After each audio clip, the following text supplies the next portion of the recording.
السلام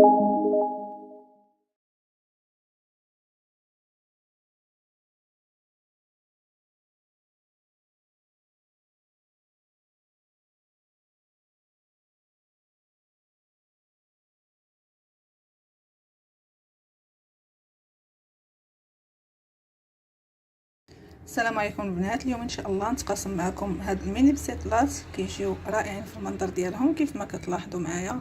كذلك الحشوه كتجي لذيذه والورقه مقرمشه. ندوزو نشوفوا المقادير وطريقه التحضير.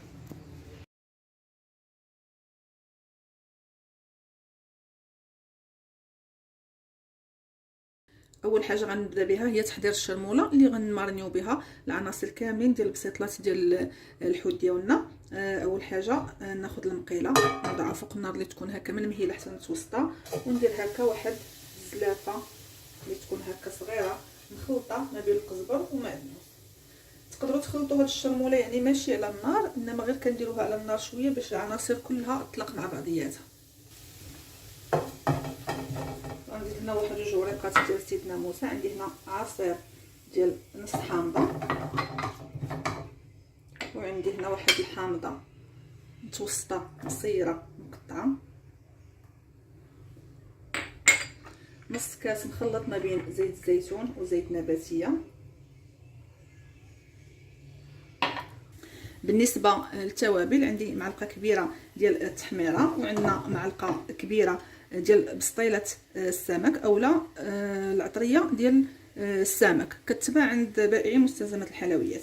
عندي معلقه صغيره ديال السكنجبير، معلقه صغيره مع عمرات ديال الابزار، معلقه صغيره عامره مزيان ديال التحميره، وعندي هنا واحد سبعه الفصوص حتى ل 8 ديال الثومه هكا محكوكين. غنضيف هادشي كامل.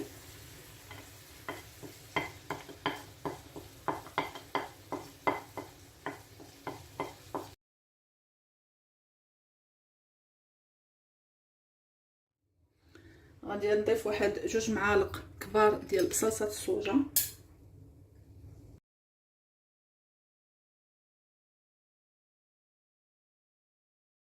وغنضيف هاد الصلصه هذه كتعطي واحد النكهه زوينه حتى هي للبسيطلات صلصه السمك. غنضيف منها حتى هي واحد جوج معالق اولا 3،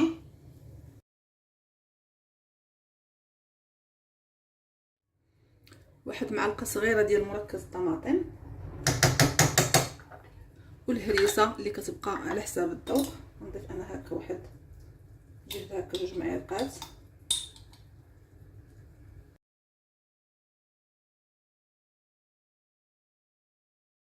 غنزيد لها واحد شويه ديال الماء، نجهد هكا معلقه ولا جوج كبار صافي البركه صافي. وهي الشرموله ديالنا واجده. نخليها غير واحد جوج دقائق هكا فوق النار مهيله كيف ما كتلاحظوا معايا النار تكون مهيله صافي، والشرموله ديالنا كتكون واجده. عندي هنا نص كيلو ديال الهبره ديال الحوت، وكتقدروا تستعملوا الكميه اللي بغيتوا. انا عندي هنا الفرخ، هنا الشرموله اللي صايبنا غناخذ منها هكا واحد شويه، وغادي نماريني مزيان هاد الحوت ونديرو في الطاوه، وغندخلو للفران على درجه حراره تكون متوسطه، ونخليه حتى يطيب. بغيتو دوزوه في المقيله يعني ديروه في المقله حتى يطيب ماشي مشكل. انا غندخلو للفران باش نخدم في المقله حوايج اخرين.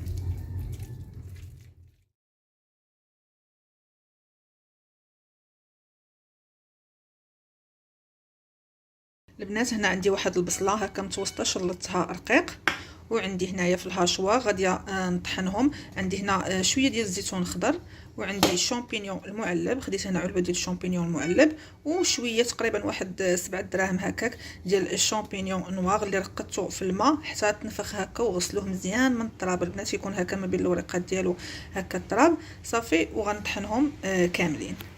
هنا البنات درت الماء حتى غلا، زدت فيه واحد الريس ديال الثوم وهذوك الوريقه ديال سيدنا موسى اللي كانوا في الشرموله، وغادي نزيد هنا نص كيلو ديال الكالامار. هنا الكالامار البنات راه معبور وهو منقي، نخليوه الماء حتى يغلي عاد نضيفوه نخليوه يتسلق هكا ولا يغلي في هذا الماء مده 10 دقائق فقط ونطفيو عليه.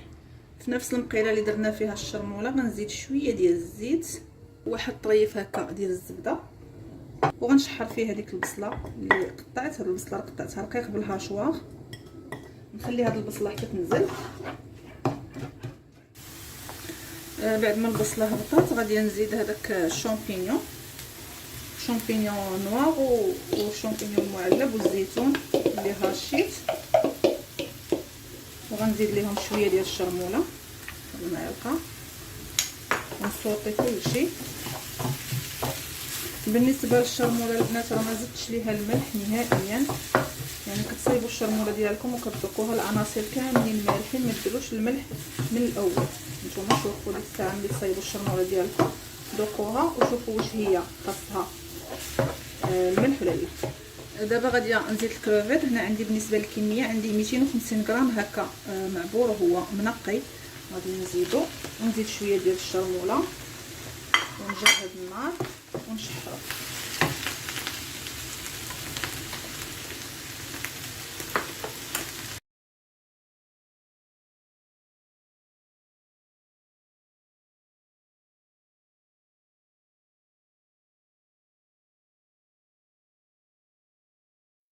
صافي الكلامار دازت عليه 10 دقائق، غادي نحيدو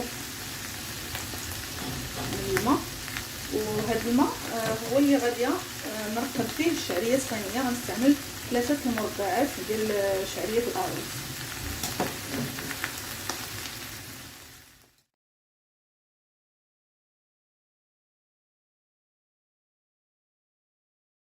صافي غنخلي الشعريه نقصت من النار ونخليها غير حتى تطلق صافي، ونطفي عليها ونخليها شويه في الماء مغلي، عاد نصفيها ونقطعها. خديت نفس المقيله درت فيها شويه ديال الزبده وغنشحر فيها الكالامار غير شويه، راه هو طاب لينا ملي سلقناه.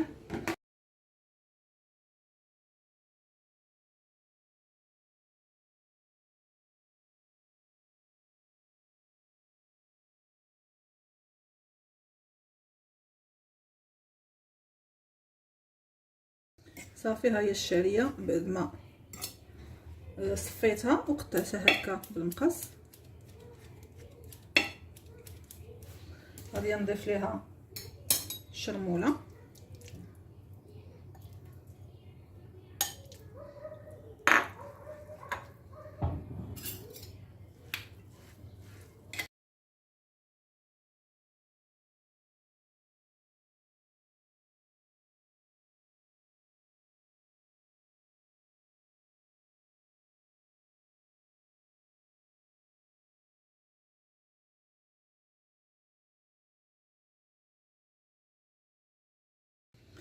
صافي. هنا خلطتها مزيان مع الشرموله.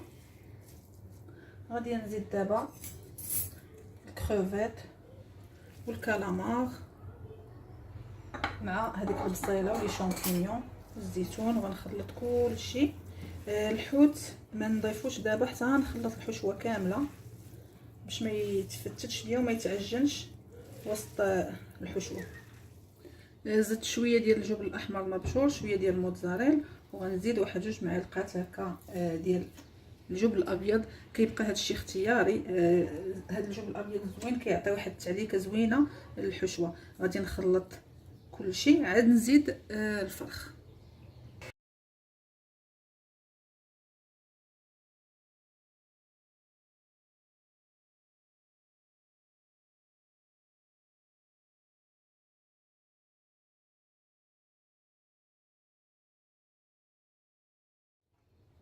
البنات كناخد طريفات ديال الحوت وكنقطعهم هكا. هانتوما راه كيطيب في الفران هكا كيجي زوين.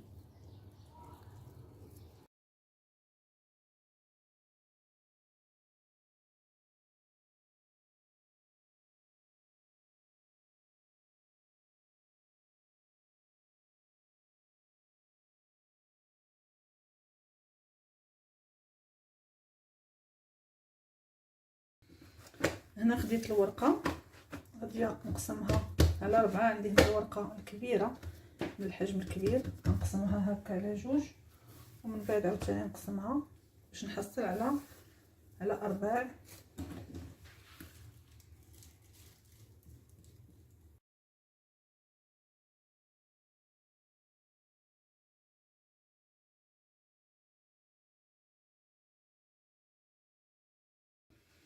ندوزو نعمرو هاد الورقه ديالنا. انا بديت كنعمر فيهم، يعني الطريقه ساهله. كناخذوا المثلثات وكندهنوهم. هنا عندي الزيت مرقده فيه تحميره صافي. الا بغيتو ديروا فيه شويه الصوجا وشويه الهريسه كتزيدوه. كناخذ المثلث بهذه الطريقه، كنقطع ليه هاد القنات باش ما تكونش الورقه كثيره في البسطيله. الجهه الحرشه من هنا من الداخل والجهه الملسه من هنا من على برا. غادي ناخذ كميه من الحشوه.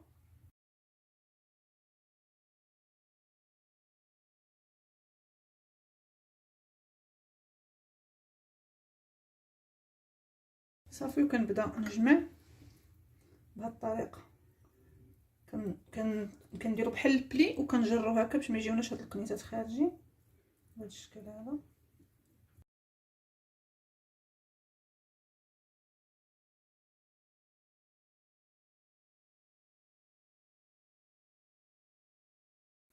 كناخذوا مثلث اخر ندهنوه حتى هو بالزيت.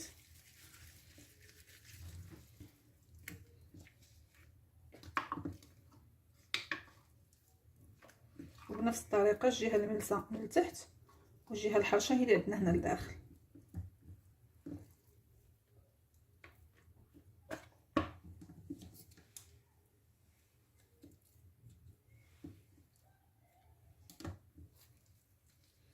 الجهه اللي فيها طويات هي اللي كنديروها من هنا من التحت بهذا الشكل.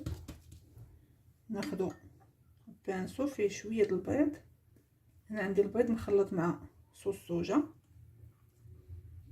صافي. كندهن بحال هكا وكنبدا نطوي، وانا كنهز هكا شويه البيض غير بايدي باش ما نهزش كثير، وعاوتاني كنطوي وكندخل هكا لداخل بهذا الشكل.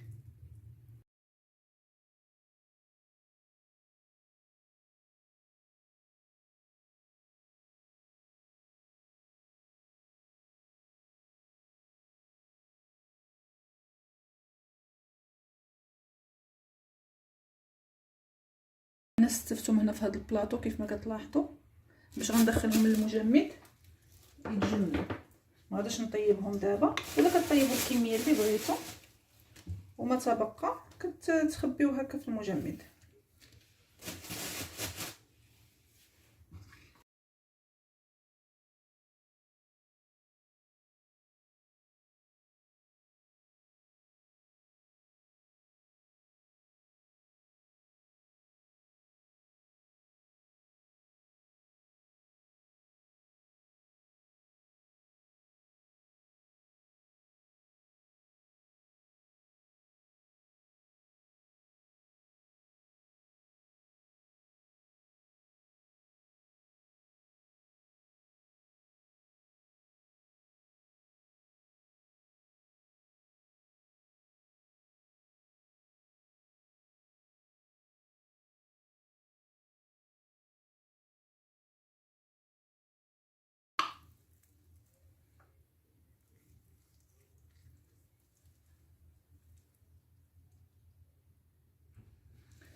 صافي غنكمل بهذه الطريقه حتى نكمل الكميه اللي عندي كامله ان شاء الله.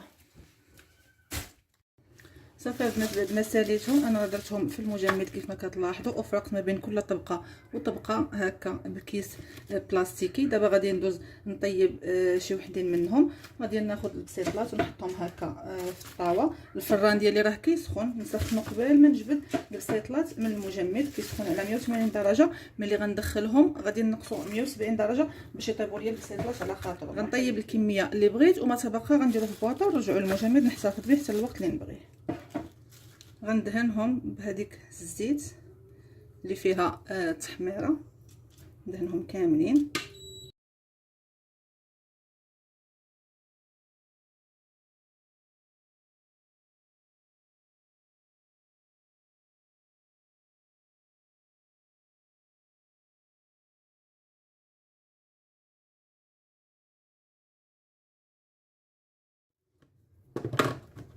صافي البنات غادي نحتفظ بهم هكا في شي علبه بلا ما نفرقوا دابا بيناتهم لا بكيس بلاستيكي لا والو، لانهم صافي راهم جامدين، ما يطلعش ما والو.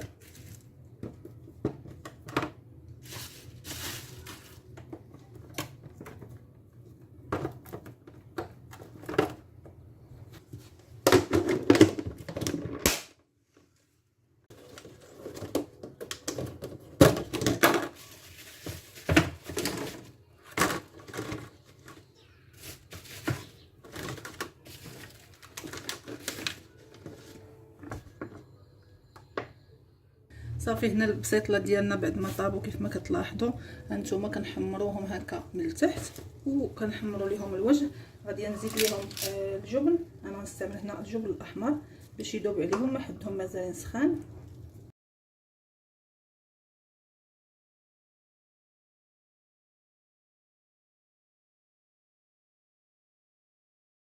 دابا غادي ندوز نزينهم. غندير انا هكا قطعه ديال الحامض وكيبقى التزيين على حساب الرغبه ديالكم. وخديت هنا لي طوماط سوريز قسمتها من النص ودرت فيها هنا النص ديال الكيردون قطعته كيف ما كتلاحظوا. خليوه باين من هنا باش اللي غياكل غيعرف بلي راه كاين الكيردون تما يحيدو عادي ياكل هذيك الطوماط.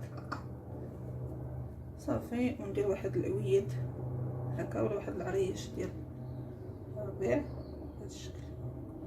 والتزيين البنات راه كيبقى على حساب الرغبه ديالكم. وغنزيد شويه ديال البافو هكا فوق الحامض. صافي وهذا هو التزيين اللي غادا ندير.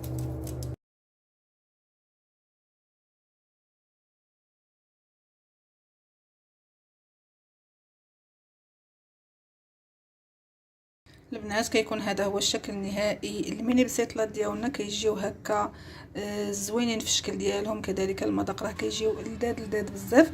نتمنى انكم ان شاء الله تجربوهم وينالوا اعجابكم. هانتوما البسيطله كيفاش كتجي، كيجيو مقرمشين. نحل معكم وحده باش نشوفوا هذا الورقه كيفاش كتجي والحشوه.